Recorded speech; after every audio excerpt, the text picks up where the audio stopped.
Hi, my name is Tracy Meggerson, and this is my first opportunity to enter into the 2018 Compassion category for the Skin Games.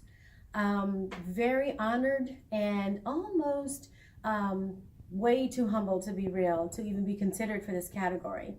The way I was approached to get into it, was there anything that we do for the community?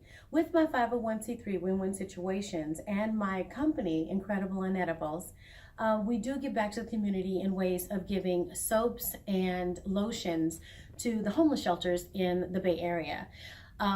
It's important to me to give back, having come from a family that was always able to do better and be contributory to anyone who came to my parents' home.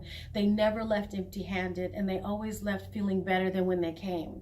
My mother is a phenomenal example of a woman of excellence and always being able to accommodate someone else's need without diminishing her responsibilities. So I come from that kind of excellence, and I have to give back in that same spirit of excellence. We were never raised to draw attention to ourselves, but I do think that it's important that when you are in a position that you can educate and give back, when you know better, then you do better. One of the things that are very key is financial education and being able to produce a better outcome. Sometimes life hands you a curveball, and you find yourself in situations that you didn't necessarily feel that you would ever have to be prepared for.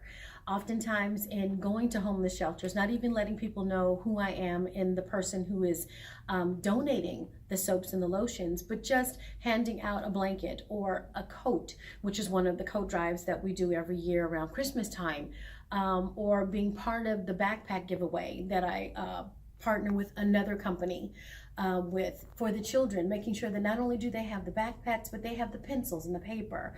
And being able to be part of that education process is important. Going to school as a child and not having the resources that you need in order to feel that you can just be part of the interaction in school can be very daunting to a child, and it assaults their sense of self, and it assaults their sense of being able to compete on just a basic level. When they grow up with that and then having to come home to a shelter, it can be just a little too much. But being able to feel good about yourself, have something that smells good, gives that little bit of hope. So knowing that things happen, we have a responsibility to be a solution and not add to the problem. The 501c3 offers education of financial planning and recovery so that they can work with their communities with the first-time home buyers programs that are already in place, but being able to be prepared, knowing what the terminology means, knowing what their responsibility is, and being able to cognitively help themselves be in a better position when those opportunities come back around. One of the things that I think very strongly about is being able to be a major player in your own life. And when you're given certain tools so that you can not only just help a man or woman fish, but showing them the best places to fish so that they don't make the same mistakes again is very important. I am a firm believer that it just takes one grain of rice to tip the scales in favor of victory. And it's my responsibility to be that grain of rice. So thank you very much for this opportunity to serve. Thank you for considering me for the compassionate category in the 2018 Skin Games, and I hope that my efforts have made a difference in you and given you something to think about that you can contribute in your own community.